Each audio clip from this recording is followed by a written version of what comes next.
नमस्कार दोस्तों, स्वागत है आपका हमारे यूट्यूब चैनल सिविल जोन पर। मेरा नाम है दीपक सिंह बिष्ट।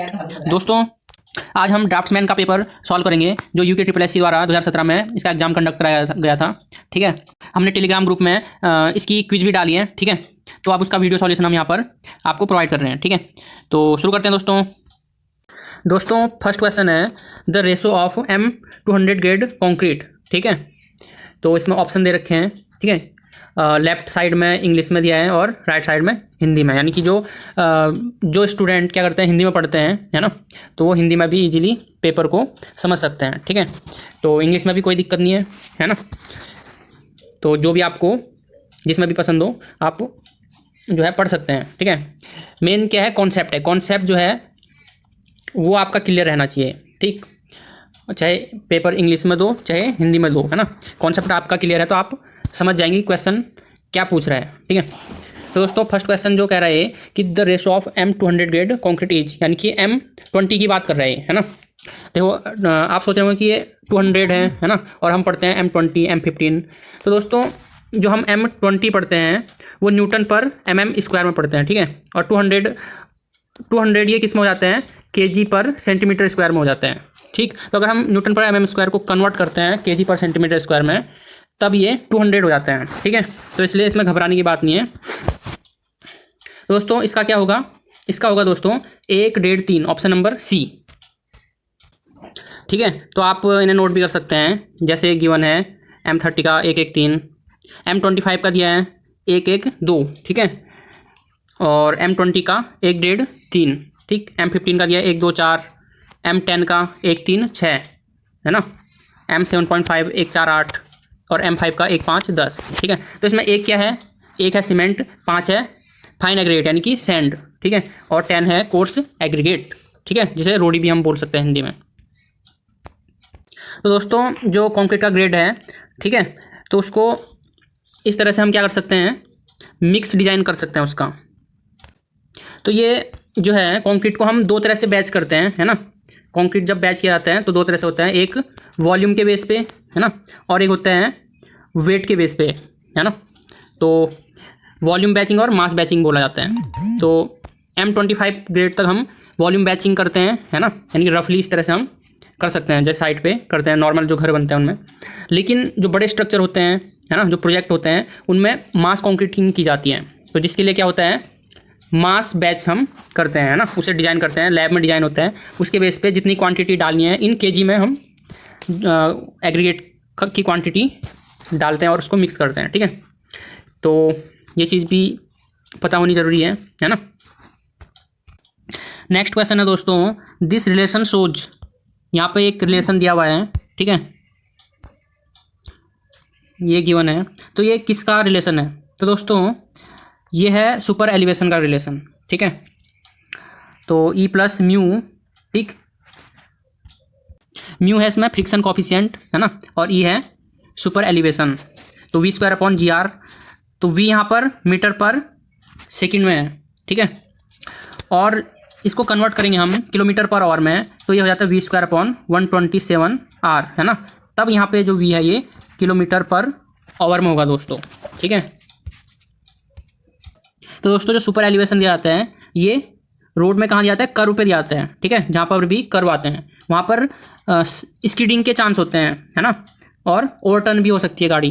ठीक है, तो उस चीज़ से बचने के लिए हम क्या करते हैं, जो आउटर एज है रोड की, है ना, उसे इनर एज के कंपेयर में क्या करते हैं, थोड़ा एलिवेटेड कर देते हैं, थोड़ा उठा देते हैं। ठीक है, तो जिससे क्या होता है, जो सेंट्रीफ्यूगल फोर्स अप्लाई होता है उसमें बाहर की तरफ, उसका रेजिस्टेंस करता है ये। ठीक, जिससे हम स्मूथली क्या कर सकते हैं, अपनी गाड़ी को पास कर सकते हैं वहाँ से। ठीक है, तो जैसे कि आप देख पा रहे होंगे ये इनर एज है और ये आउटर एज है, इसको हमने उठा लिया। ठीक है, कितना उठाया, E उठाया। ठीक है, तो E की वैल्यू निकालने के लिए ही वो फॉर्मूला है जिसे कहते हैं इक्विलिब्रियम सुपर एलिवेशन। ठीक है, तो ये रिलेशन किसका है, सुपर एलिवेशन का है, तो यानी कि ऑप्शन बी।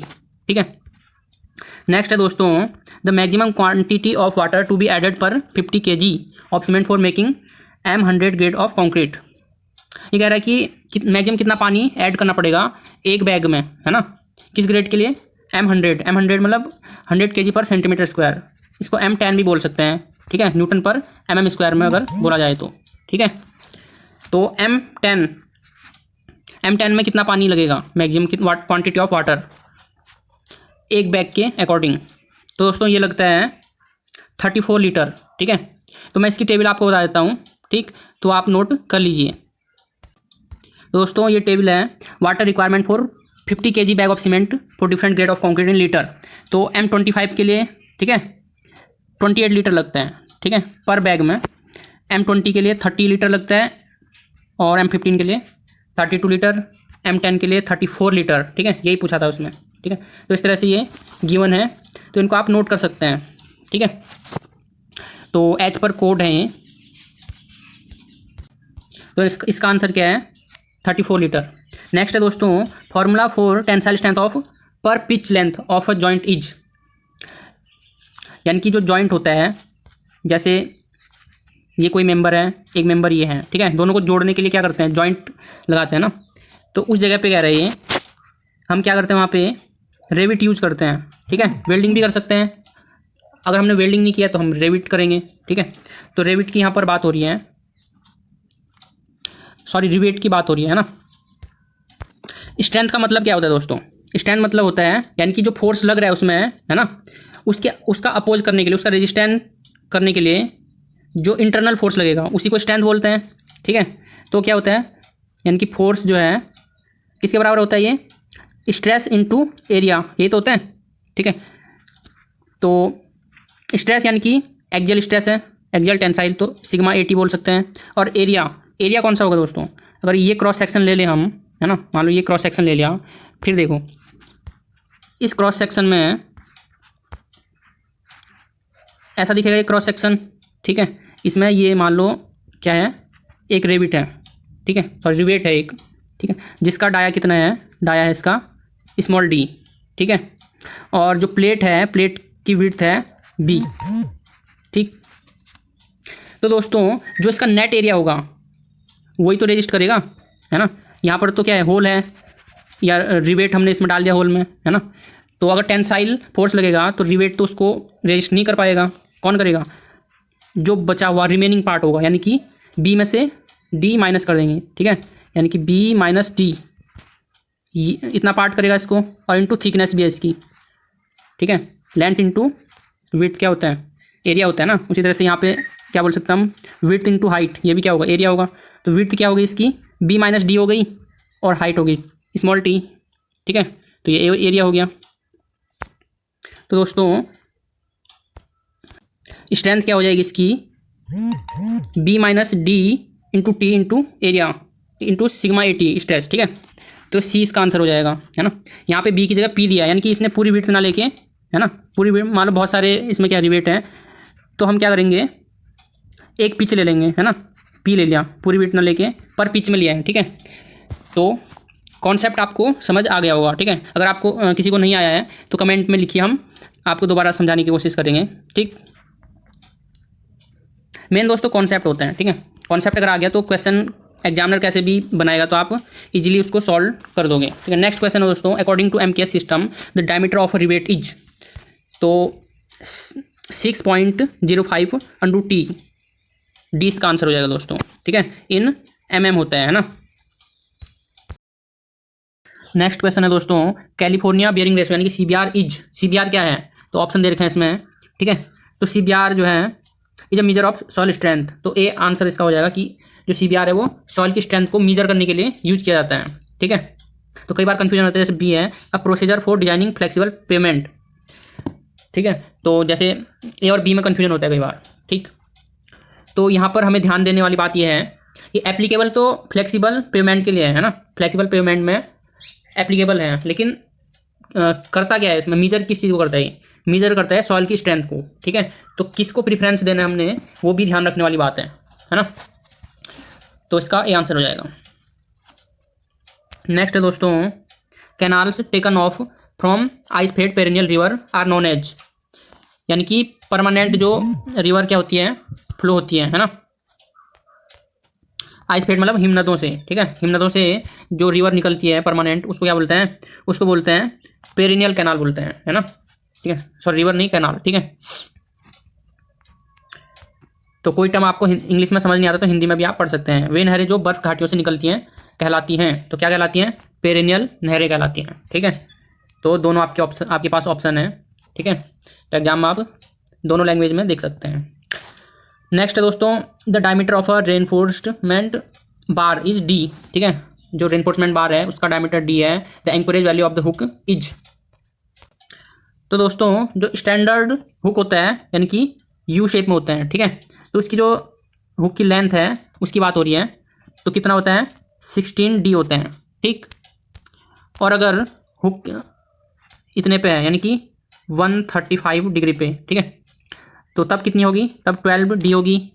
अगर 90 डिग्री पे है, ठीक, तब कितनी होगी? तब 8D होगी, है ना। और जब क्या है 45 डिग्री पे, तब 4D होगा। ठीक है, तो हुक को किस तरह से बैंड किया गया है उसके बेस पर, ठीक, तो हुक की लेंथ है ये, है ना। तो इसका आंसर हो जाएगा दोस्तों डी, 16D। ठीक है, नेक्स्ट है, in some cases the beam provided above the slab is called as. यानी कि जो बीम है वो स्लैब के ऊपर अगर हम प्रोवाइड कर रहे हैं, है ना, जैसे कि ये स्लैब है, ठीक है, जनरली क्या होता है बीम स्लैब के नीचे होती है ऐसे, है ना, इसको बोलते हैं टी बीम। ठीक है, और मान लो हम इसके ऊपर कर रहे हैं, ठीक, जैसे ये एक बीम है, ये स्लैब के ऊपर है, तो है तो ये भी टी लेकिन उल्टा है ना, तो इसलिए इन्वर्टेड टी बीम। ठीक है, नेक्स्ट है दोस्तों, the pH value of water to be used in concrete shall generally be. तो जो वाटर में जो पीएच वैल्यू होना चाहिए कॉन्क्रीट में जो वाटर यूज करेंगे, है ना, तो उसकी ये बात कर रहे हैं। तो दोस्तों ये क्वेश्चन आपके लिए छोड़ता हूँ, ठीक है, इसका आंसर दीजिए आप कमेंट बॉक्स में। नेक्स्ट है, the depth of foundation is calculated by using the Rankine's formula which is. यानी कि फाउंडेशन की, ठीक है, मान लो ये हमारी फाउंडेशन है ना, इसकी जो डेप्थ है, डेप्थ ऑफ फाउंडेशन मिनिमम कितनी होनी चाहिए, ठीक है, तो इसको रैंकाइन्स ने इसके लिए फार्मूला दिया है। ठीक है, और हमने भी जो पिछले हमारे लेक्चर आपने ध्यान से देखे होंगे, है ना, फाउंडेशन इंजीनियरिंग का, तो उसमें हमने क्लियरली ये चीज़ डिस्क्राइब किया है ना, तो आपको अगर याद होगा तो दोस्तों इसका आंसर होगा ये बी, यानी कि load divide by unit weight of soil, ठीक है, into 1 minus sine phi divide by 1 plus sine phi का होल स्क्वायर। ठीक है, तो इससे क्या निकल जाएगा? Depth of foundation. तो ये आप याद रख सकते हैं, काफ़ी इंपॉर्टेंट क्वेश्चन है। क्वेश्चन नंबर 12 है दोस्तों, Vicat's apparatus is use to determine. Vicat's apparatus हम यूज करते हैं, ठीक है, किस में करते हैं? एक तो करते हैं दोस्तों हम नॉर्मल कंसिस्टेंसी ऑफ सीमेंट के लिए, ठीक है, ऑप्शन नंबर सी इसका आंसर हो जाएगा। ठीक है, दूसरा सेटिंग टाइम के लिए भी करते हैं, सेटिंग टाइम टेस्ट के लिए, ठीक है, इनिशियल सेटिंग टाइम और फाइनल सेटिंग टाइम। ठीक, तो इसमें ऑप्शन में नॉर्मल कंसिस्टेंसी है, तो नॉर्मल कंसिस्टेंसी भी हम इससे क्या करते हैं? निकालते हैं। ठीक है, तो कंसिस्टेंसी कितनी होती है सीमेंट की? तो होती है दोस्तों 25 से 35%, है ना, ऑफ सीमेंट वेट। ठीक है, इसको हम पी ले लेते हैं, पी। ठीक है, और जब इनिशियल सेटिंग टाइम निकालते हैं उसमें जो वाटर लेते हैं हम कितना लेते हैं? 0.85 पी, है ना, तो लेते हैं हम। और जब साउंडनेस टेस्ट करते हैं, ठीक है, सीमेंट का, तब 0.78 पी लिया जाता है। तो ये काफ़ी इंपॉर्टेंट टर्म है, ये आपको याद रखनी है। नेक्स्ट दोस्तों, property of quick setting in cement is due to. तो दोस्तों इसका आंसर होगा एल्यूमिना। ठीक है, एल्यूमिना के कारण क्या होता है? क्विक सेटिंग प्रॉपर्टी होती है सीमेंट में। नेक्स्ट है दोस्तों, thickness of asphalt floor is. तो एस्फाल्ट फ्लोर का जो थिकनेस होता है वो 20 to 30 mm होता है। ठीक है, नेक्स्ट है, when the stones are used directly obtain from quarry the masonry is used. तो दोस्तों डायरेक्ट क्वेरी यानी कि एग्जीवेशन से, यानी कि जब हम जो स्टोन है उनको डायरेक्टली क्या करेंगे? एग्जीवेट करेंगे, है ना, वहाँ से उसको जब निकाल के डायरेक्ट हम यूज़ कर लेंगे, तो उस मैसनरी को क्या बोलेंगे? उसको बोलेंगे दोस्तों रबल मैसनरी। ठीक है, और जो एस्लर मैसनरी है काफ़ी इसमें अपीयरेंस अच्छी होती है। ठीक है, एस्लर को बहुत ही अच्छे तरीके से उसका जो व्यू बनता है, डेकोरेटिव व्यू बनता है ना। नेक्स्ट है दोस्तों, विच command is used for removing extra line in drawing. तो दोस्तों होता है ट्रिम कमांड, यानी कि मान लो ये ड्राइंग में कोई लाइन है, ठीक है, ये एक्स्ट्रा लाइन है, ये है ना, इसको अगर हमने रिमूव करना है तो हम ट्रिम कमांड का यूज करेंगे और इसको रिमूव कर देंगे, ठीक है। और अगर हमने कोई लाइन बढ़ानी है आगे, ठीक है, ऐसे बढ़ानी है, मान लो ये लाइन है, ए बी लाइन है, इसको बढ़ाना है, तो क्या करेंगे हम एक्सटेंड कमांड यूज करेंगे, ठीक है। और किसी को एक जगह से दूसरी जगह लाना है, ए बी को हम मान लो यहाँ पे लाना चाह रहे हैं तो मूव कमांड यूज करेंगे, ठीक है। नेक्स्ट है दोस्तों, generally pile foundation is considered best for. तो पाइल फाउंडेशन दोस्तों मल्टी स्टोरी बिल्डिंग के लिए काफ़ी यूज की जाती है, ठीक है, जनरली यूज बोल रहे हैं ना ये, वैसे ब्रिज में भी कर सकते हैं लेकिन ज़्यादा प्रीफ्रेंस किस में देते हैं, मल्टी स्टोरी बिल्डिंग के लिए, हैवी स्ट्रक्चर के लिए, और ब्रिज में वेल फाउंडेशन, ठीक है।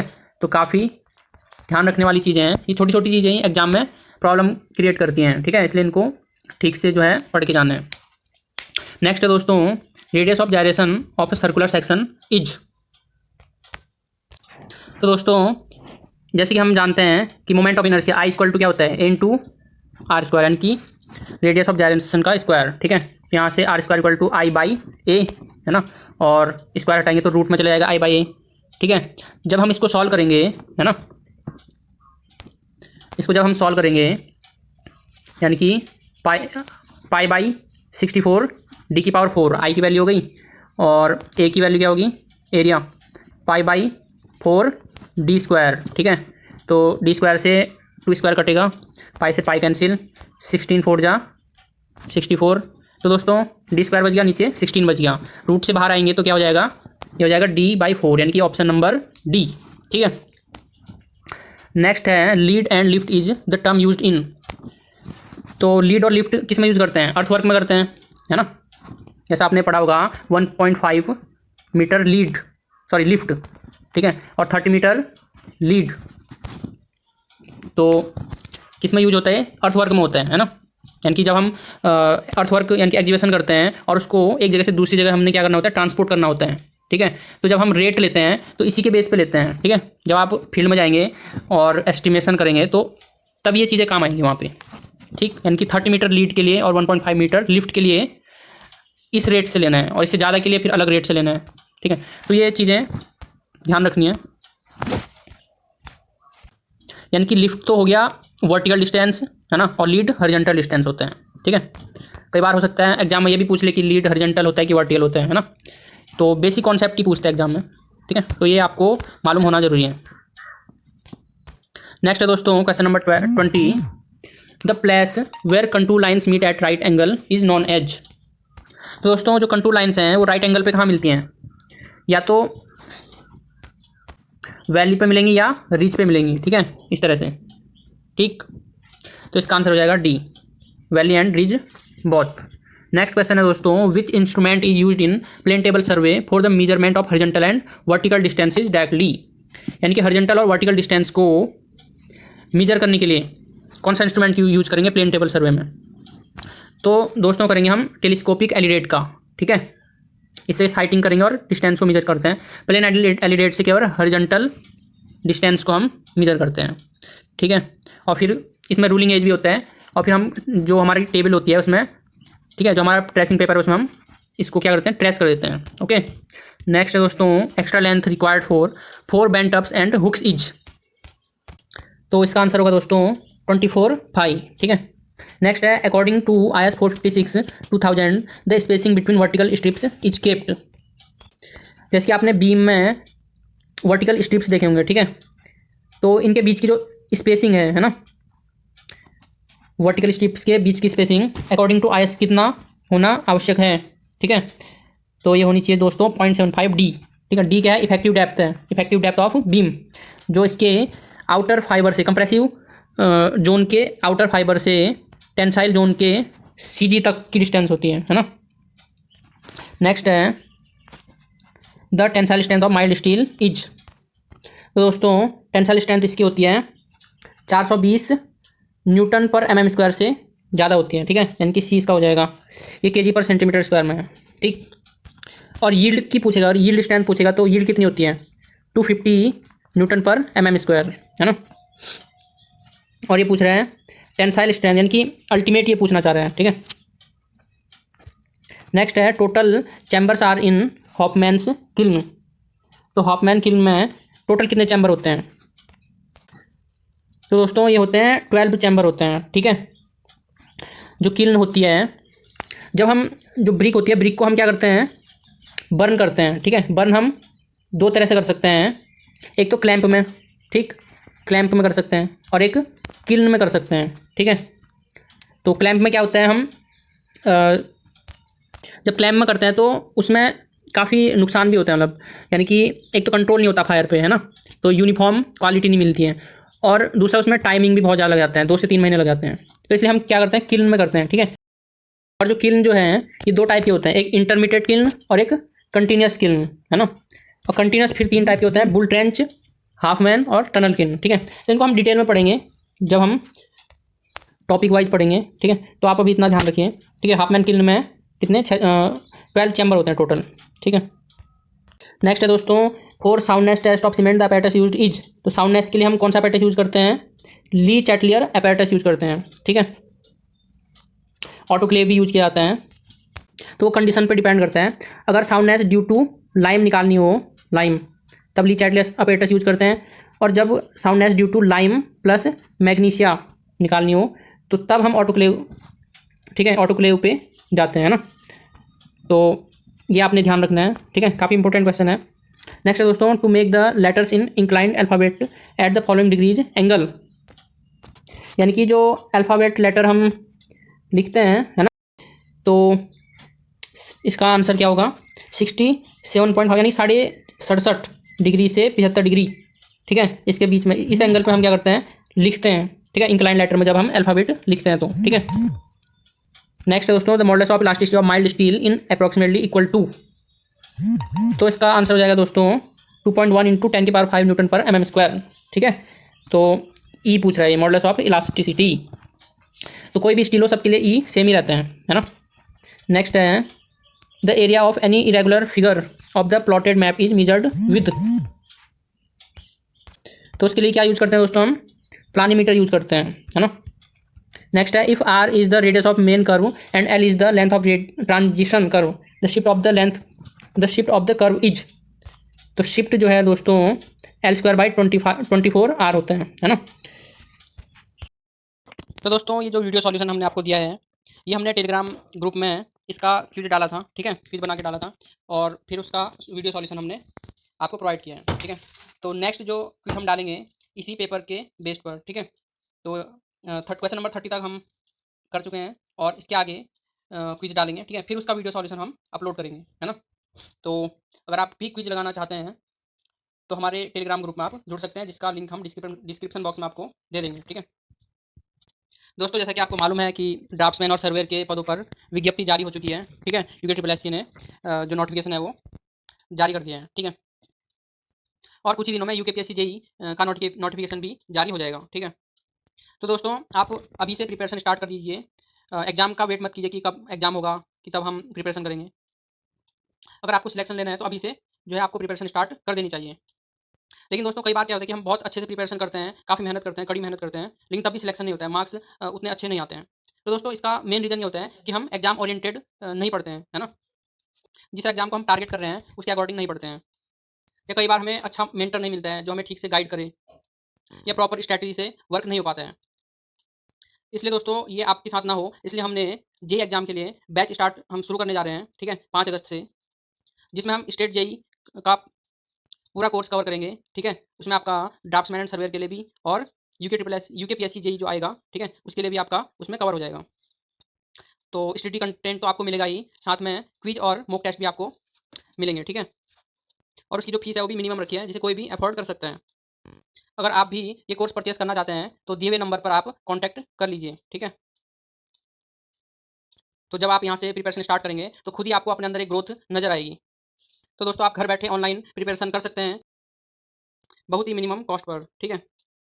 तो अगर आपको ये कोर्स परचेस करना है तो आप हमसे कॉन्टैक्ट कर सकते हैं, और हमारे टेलीग्राम ग्रुप में जुड़ने के लिए उसका लिंक डिस्क्रिप्शन बॉक्स में आपको मिल जाएगा। अगर आपको वीडियो पसंद आई हो तो लाइक करें, जिसने चैनल सब्सक्राइब नहीं किया तो चैनल को सब्सक्राइब करें, और ज़्यादा से ज़्यादा दोस्तों को शेयर करें ताकि सभी को इन वीडियोज़ का लाभ मिले। तो फिर मिलेंगे दोस्तों नेक्स्ट वीडियो में, तब तक के लिए आपका बहुत बहुत धन्यवाद।